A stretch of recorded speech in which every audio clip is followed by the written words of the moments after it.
Let us think a little bit tonight about the subject of prayer.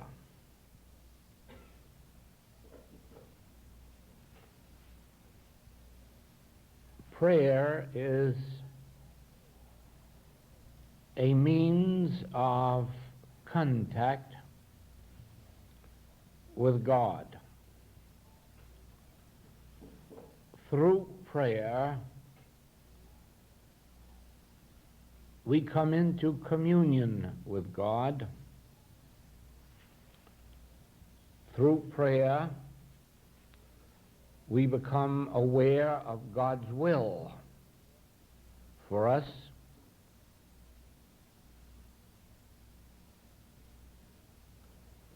Through prayer, we learn of God's way with us, of God's purpose for us, of God's plan.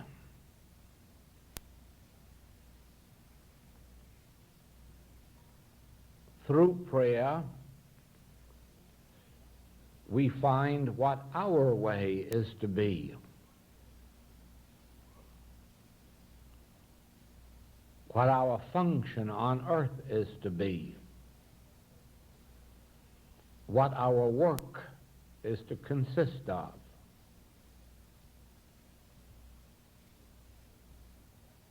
Through prayer, we receive guidance, direction.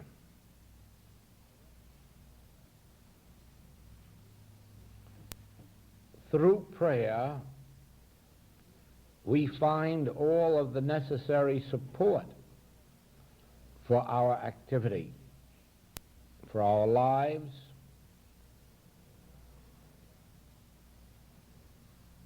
for our work, for whatever function we are to perform. Through prayer, we receive God's grace. And God's grace always appears in our experience in the form necessary at the moment. God's grace opened a way for the Hebrews to escape from the Egyptians.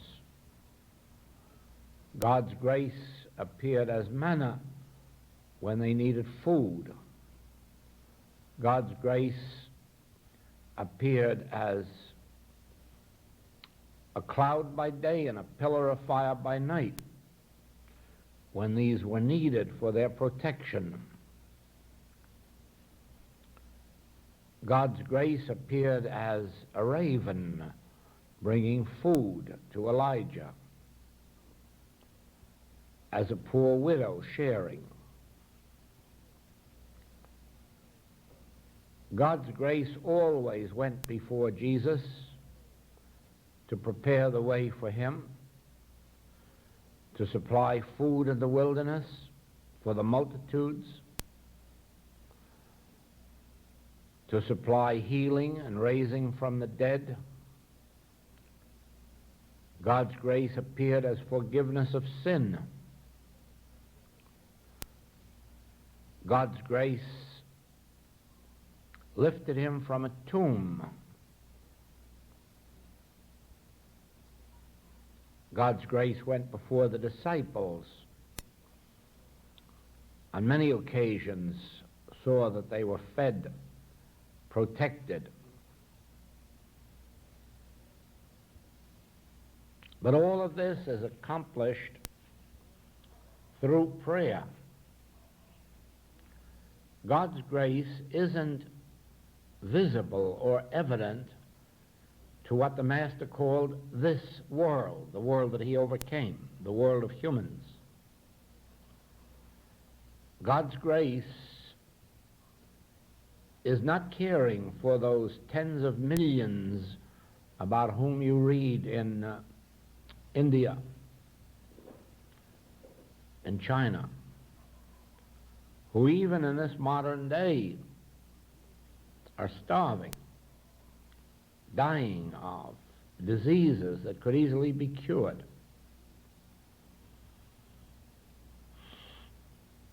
And the reason is that God's grace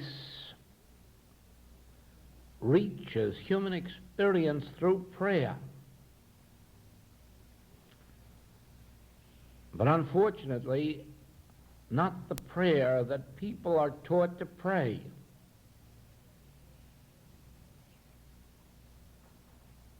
There is a prayer beyond that which is ordinarily known, which has always been known to the mystics of the world. Centuries upon centuries before the Master, and in all of the centuries since the Master, righteous prayer has been known to the mystics of the world, but not to the people of the world.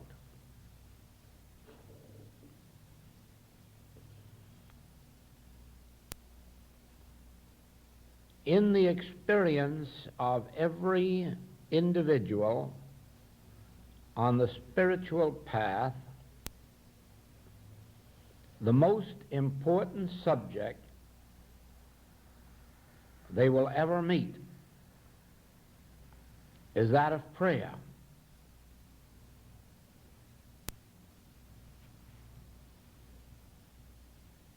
Probably, we might say, the most important subject is God,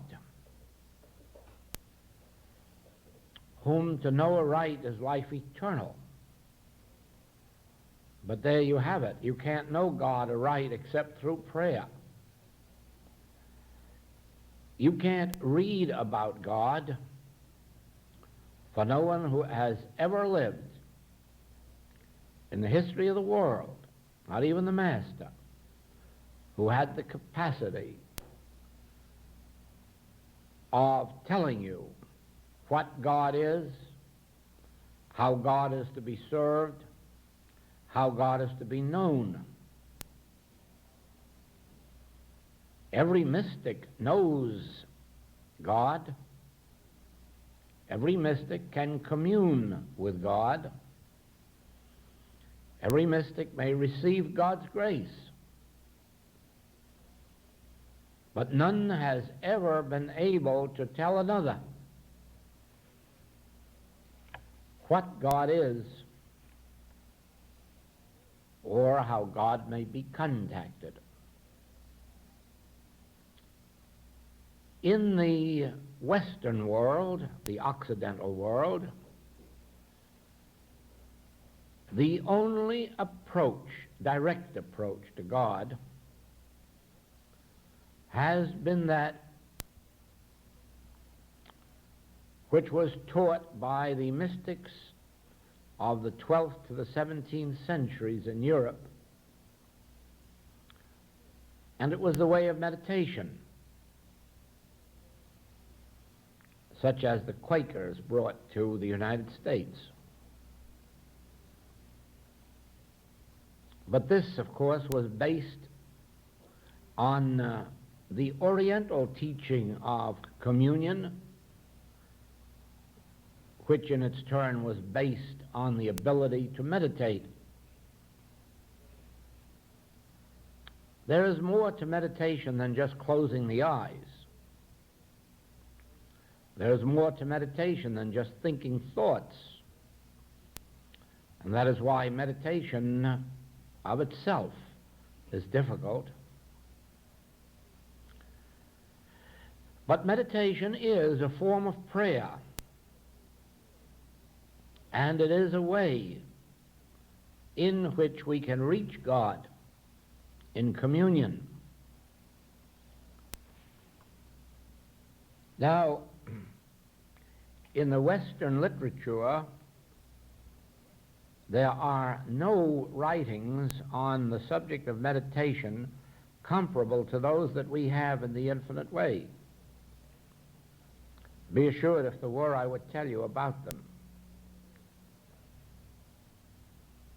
But even this literature will not enable you to successfully meditate unless you put into it the necessary degree of devotion, consecration.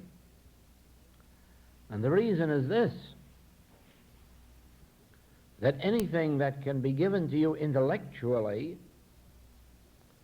can only be in the nature of that which will show you the way, because you have to take it from that intellectual knowledge and transform it into spiritual demonstration. In other words, meditation is a spiritual activity, and therefore the only help you can receive from a message on meditation is the preparation, how to prepare for the experience, how to get ready for it, how to start on it. I'm thinking of Einstein when he said that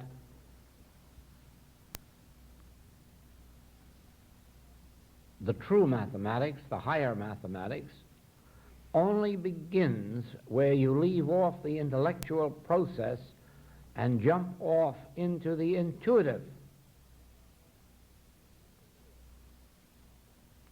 This is more so in the subject of prayer and meditation. All that has been written in the San Francisco lecture series, in the art of meditation, in practicing the presence, all that has been written on meditation can only lead you to the kingdom of God within yourself, but it cannot make you enter the kingdom. That you have to do by carrying meditation and prayer a point beyond the intellectual into the intuitive or spiritual.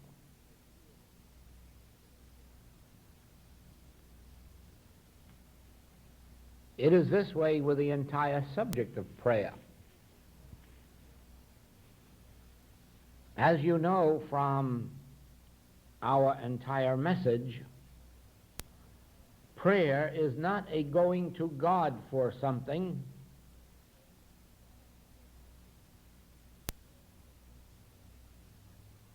nor is it an attempt to enlighten God as to our needs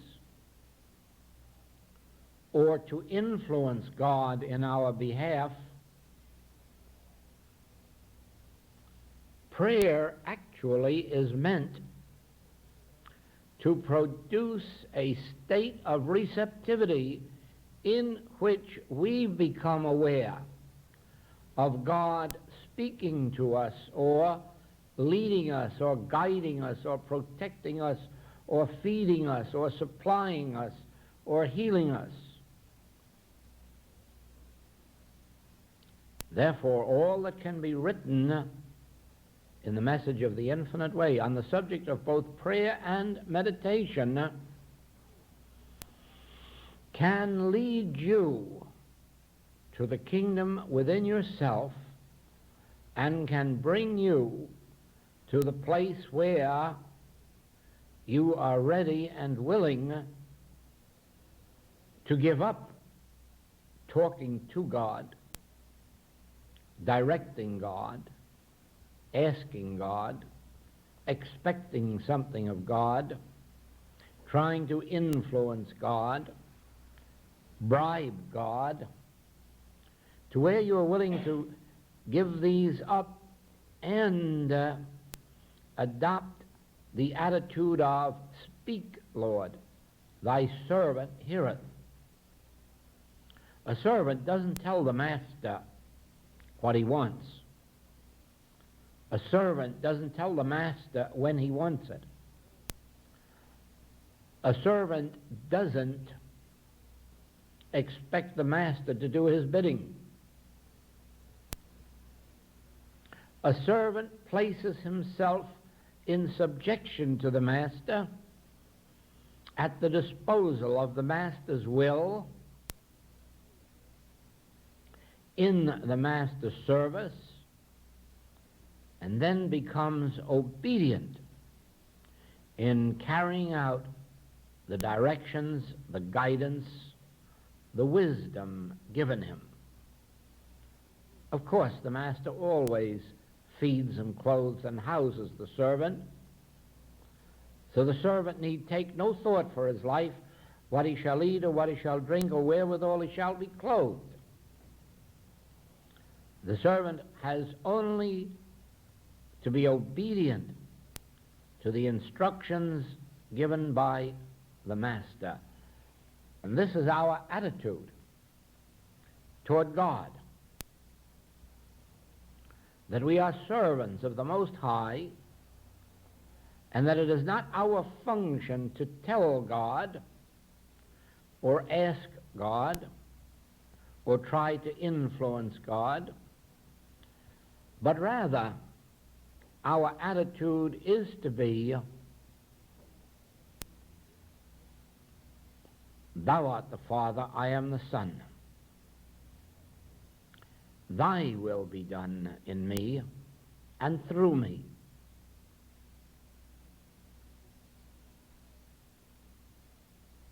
Thy grace shall be my sufficiency, so that I need take no thought for my life.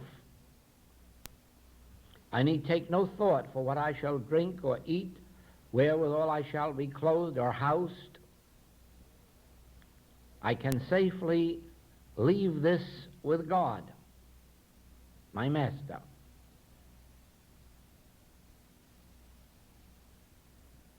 And give my entire attention to listening for the still small voice, to listening for the voice of God. And when he uttereth his voice, the earth melteth. When he uttereth his voice and I hear it, a pathway is made before me. The crooked way is made straight. The barren way is made abundant. The desert is made fruitful. When the Spirit of the Lord goes before me. The Spirit of the Lord can only go before me as I make myself a transparency.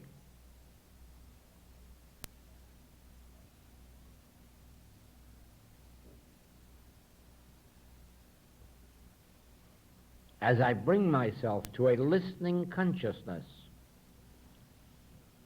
a state of listening receptivity, an eagerness to be taught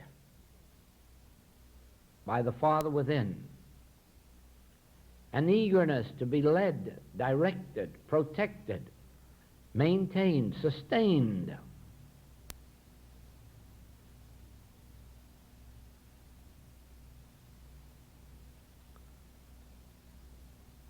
Prayer is that attitude of being in which we find ourselves when we have acknowledged God as the principle of our life,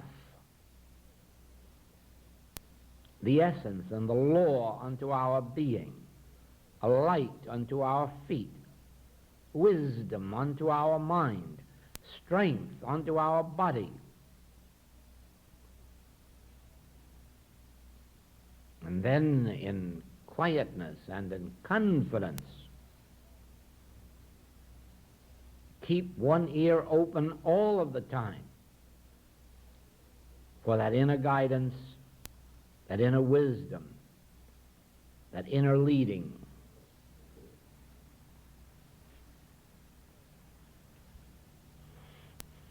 Prayer is always an attitude of receptivity.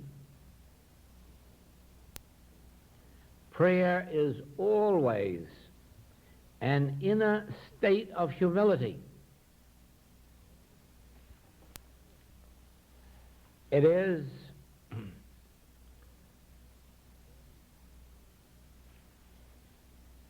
an attitude of thy will be done, thy grace be performed, thy light to shine, thy strength to be experienced. It is almost as if we were to say, I can of my own self do nothing or be nothing. Father, thou art my all. And then always live with that open ear, that state of receptivity, that willingness to hear the still small voice. Acknowledge him in all thy ways. There is no other way to pray the prayer of a righteous man. There is no other way to pray than to make oneself a stillness, a quietness, a peacefulness, and a listening ear.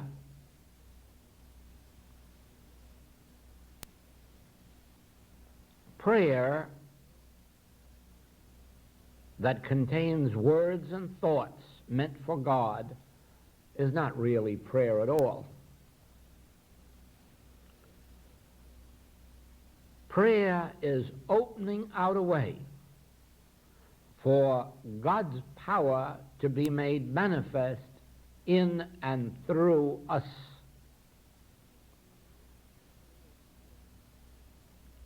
Prayer is an inner cleansing, an inner purification,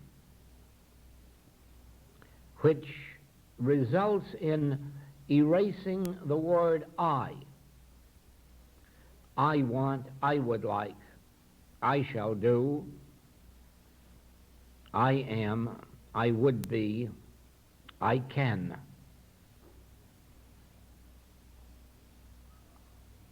True prayer has neither words nor thoughts, because it has no desires except one, to know thy will, to know thee aright, to be a fitting instrument. Otherwise, prayer is a desireless state of being. It is one in which this inner stillness waits for God's will to be known, God's will to be shown, God's will to be made evident. It is an inner stillness that waits for God's thoughts, for God's thoughts are not your thoughts. God's ways are not your ways. Therefore, be still with your thoughts and be still with your ways. And let us hear God's thoughts, and let us come to know by listening God's ways. Thou wilt lead him in perfect peace. Thou wilt lead him in perfect peace, whose mind is stayed on thee. There is a formula. Thou wilt lead him in perfect peace, whose mind is stayed on thee.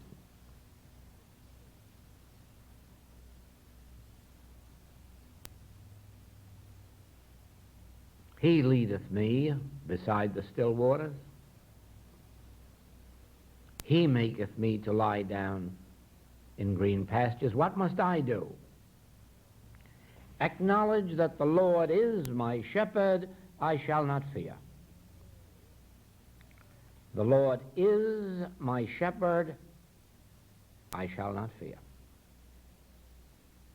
He feedeth me in the wilderness. He setteth a table before me in the wilderness. He leadeth me beside the still waters. He maketh me to lie down in green pastures. Therefore, my function is not to tell the all-knowing mind, but rather to listen to the all-knowing mind. Listen and be still. Be still and know that I am God, and therefore I need take no thought for my life.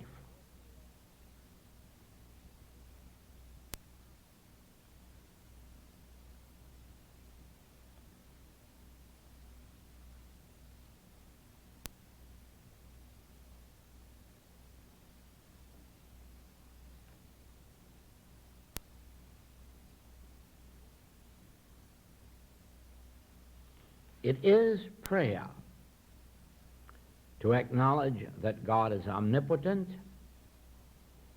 God is omnipotence, omniscience, all wisdom, all knowledge, omnipresence, the only presence, the only power, the only law, and the only life. It is prayer to acknowledge this and then be still.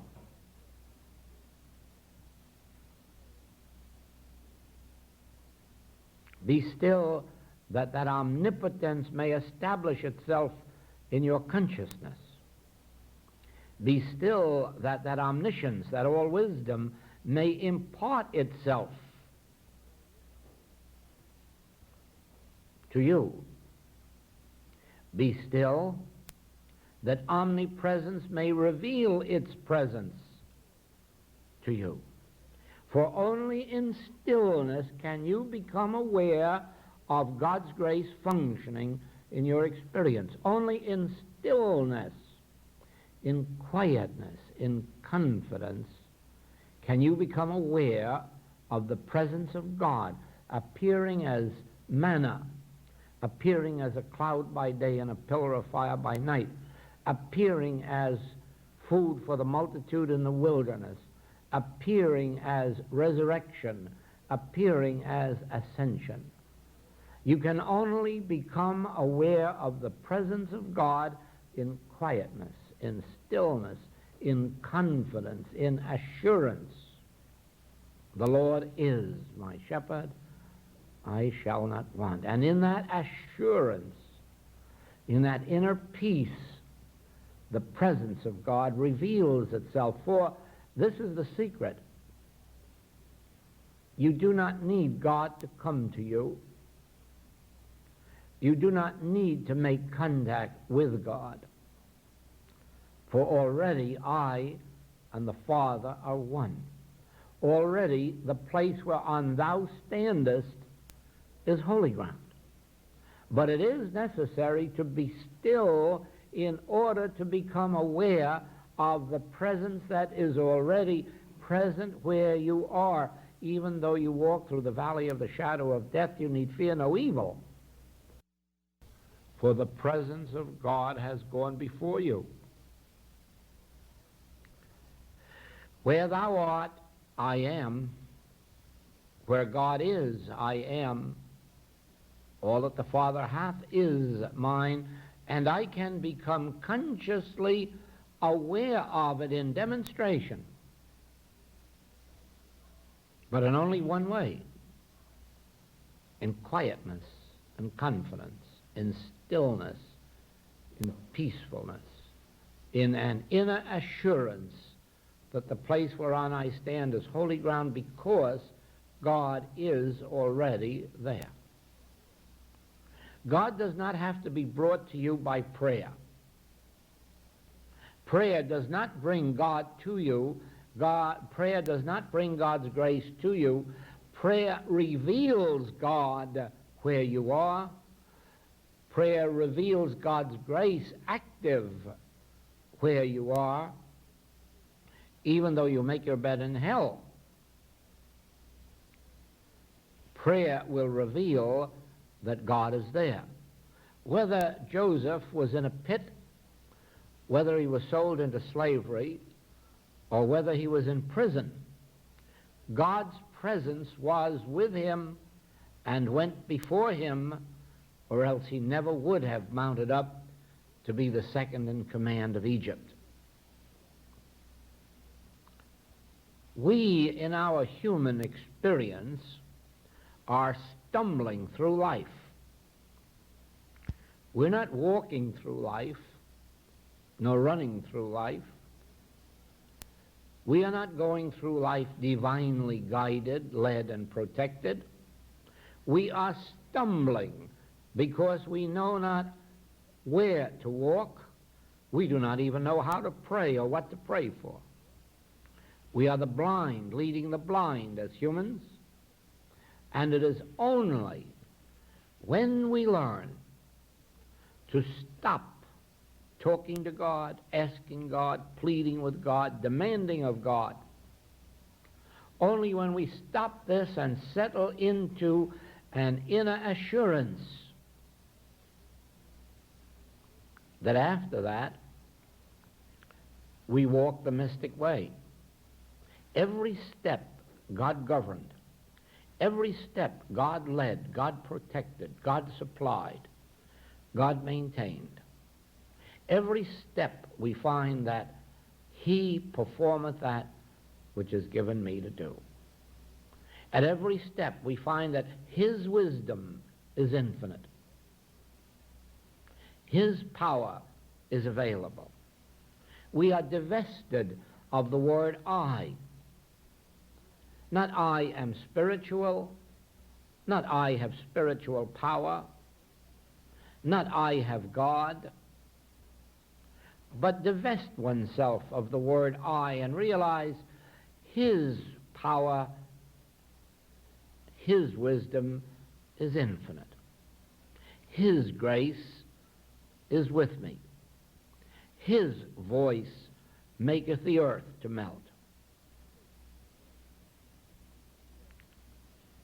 The heavens declare his glory.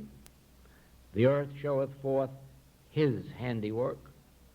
The earth is the Lord's, and the fullness thereof, and thou wilt keep him in perfect peace, whose mind is stayed on thee, recognizing God's grace, God's power, God's wisdom, God's love for God's own creation.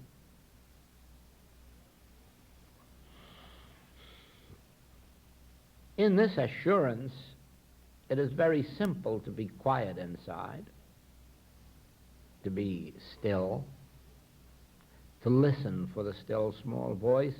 And this leads us to the experience of meditation, in which a conscious contact is realized. One becomes consciously aware of God's presence, as much so as if God could be seen, felt, or heard. Sometimes in this God contact, there is a mighty perfume, a mighty aroma of perfume, and sometimes a most wonderful music. And none of this perfume is known to the nose, and none of this music is heard by the ear, but the soul feels it within, in the stillness of a perfect meditation. When thought is still, and thought can only become still when it is desireless. As long as one has a desire, thought cannot be still, because thought must always attempt to attain that which it desires. Only in pure desirelessness can thought be still, for then there is nothing to be attained, nothing to be achieved, nothing wanted. There is only that stillness which the psalmist knew when he said, "The Lord is my shepherd, I shall not want," and then he could rest. He could rest in that assurance. There was nothing for him to want because the Lord is my shepherd. The government is upon his shoulder. The support, the supply, the protection, the sustenance, God's grace, all of this is on God's shoulder.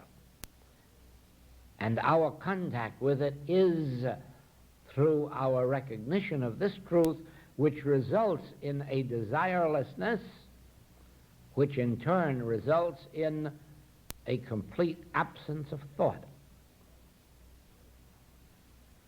You will find that thought is only active in desire, in wanting something, seeking something, trying to attain something. When there is nothing left to attain, when there is nothing left to desire, when one has the assurance that since the Lord is my shepherd, I shall not want, you find how easy it is to slip down into a thoughtlessness, a state of being without thought, and yet not asleep, not dead, not unconscious, but wide awake and alert in that listening attitude. God is closer to me than breathing, nearer than hands and feet.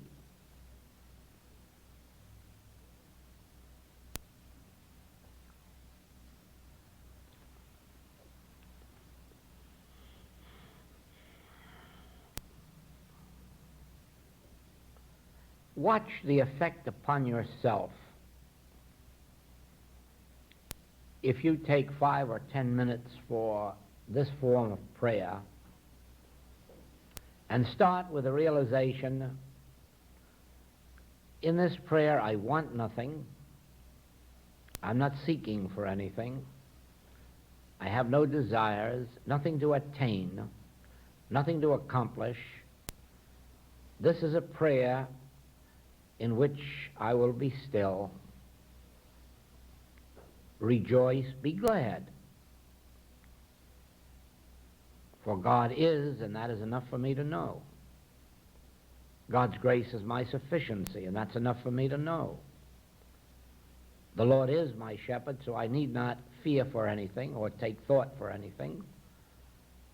And so I can sit here now in quietness, in peace, and let God speak to me. And as you do this, you'll find how simple it is to be still.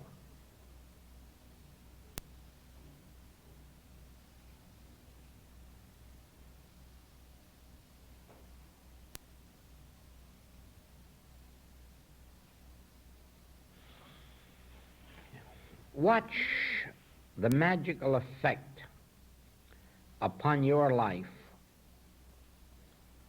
when you learn to go to God not less than 3 times a day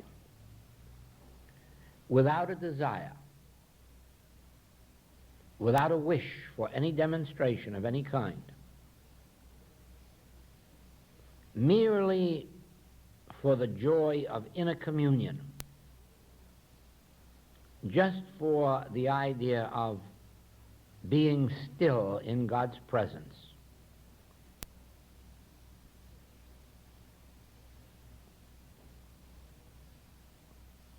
I'm sure all of you have been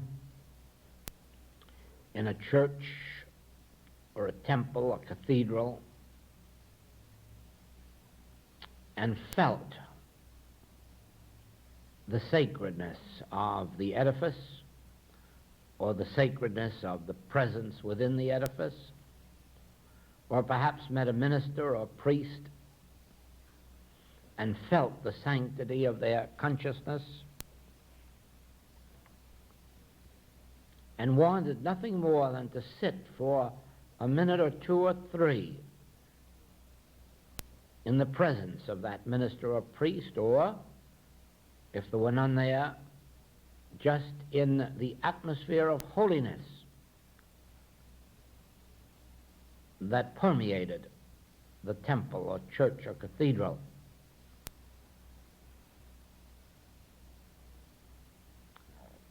That is exactly the right attitude for prayer. The desire to be in God's presence and be still and be silent and be holy without desire, just for the joy of being in that sacred presence, in that holy atmosphere. What more could one wish?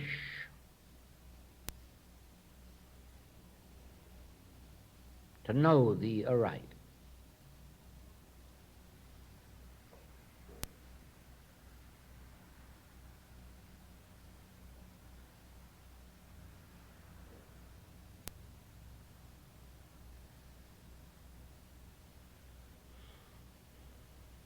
Prayer of this nature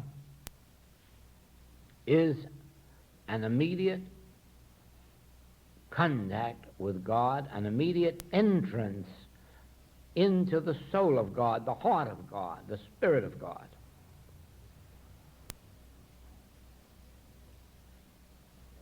Prayer of this nature is a holy experience. It always results in a touch of grace.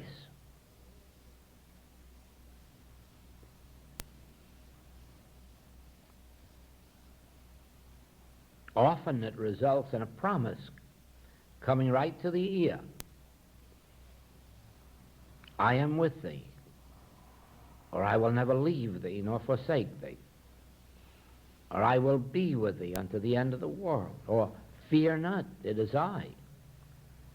Fear not, it is I, or thou art my beloved, in whom I am well pleased. Always this type of prayer results in an immediate experience with God.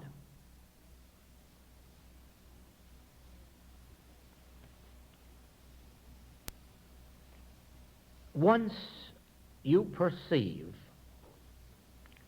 that the function of prayer is to bring to you an awareness of God's will, of God's pleasure, of God's wisdom, you will immediately unlearn all that you formerly knew about prayer.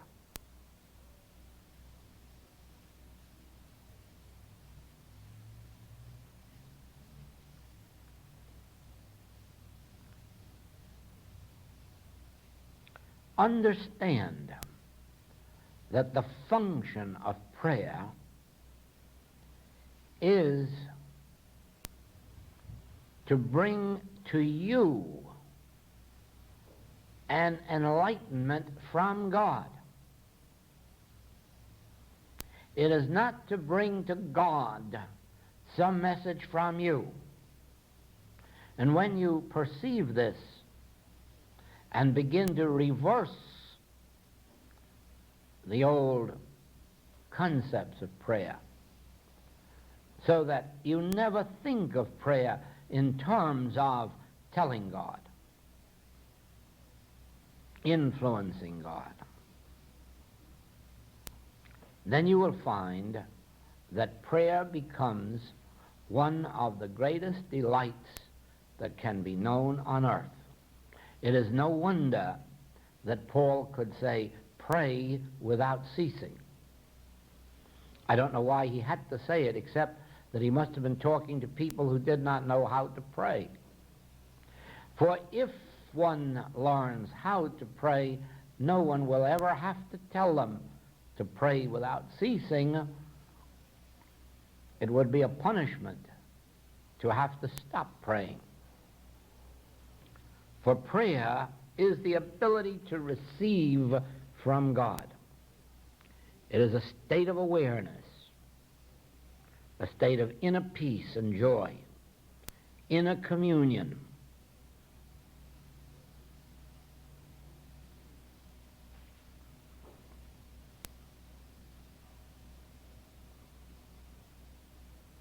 When we think in terms of getting something or being rewarded for our prayers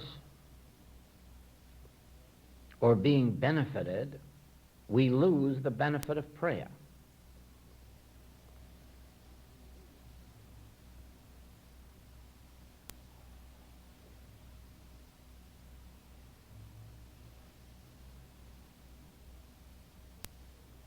We dare not even think of human friendship with the idea of what we are going to get out of it.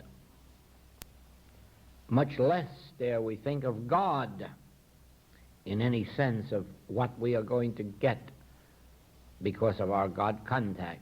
For all we want is God itself, and nothing beyond that. All else lies within the jurisdiction of God. How we shall be fed and when, how we shall be clothed and with what our work shall be, what our reward or remuneration or recompense will be, all of this lies in the hand of God, as long as we don't desire it. Our only desire is to know Thee aright, to commune with Thee, to become aware of Thy presence, a presence that already fills me, a power that already permeates me, a being that is already within me. How am I to become aware of this if I'm busy thinking, wanting, desiring? Be still. Be still. I am God. I will never leave thee nor forsake thee. It is my good pleasure to give thee the kingdom. Take no thought. Take no thought.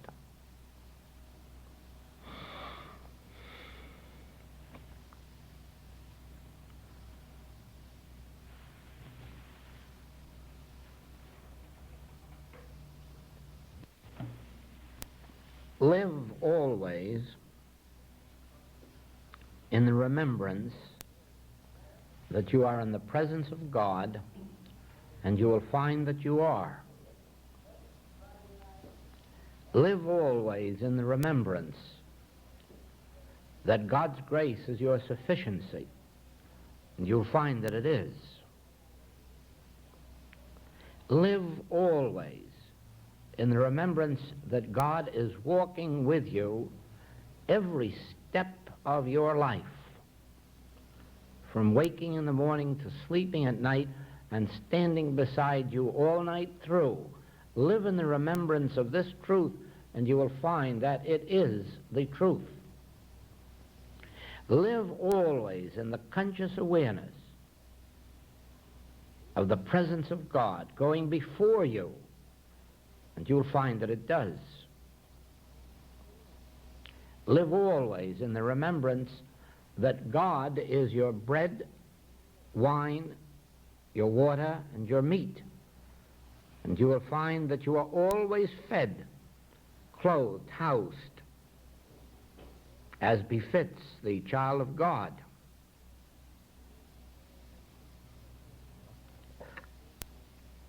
Live always in the remembrance that God knoweth your need before you do. And you will find that it is true. Live always in the remembrance that it is God's good pleasure to give you the kingdom. And you'll find that it is.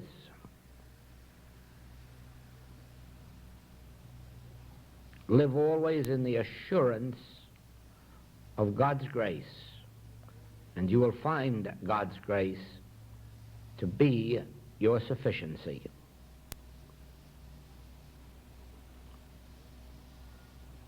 Do not expect God to give you things or persons or conditions, for God gives only himself,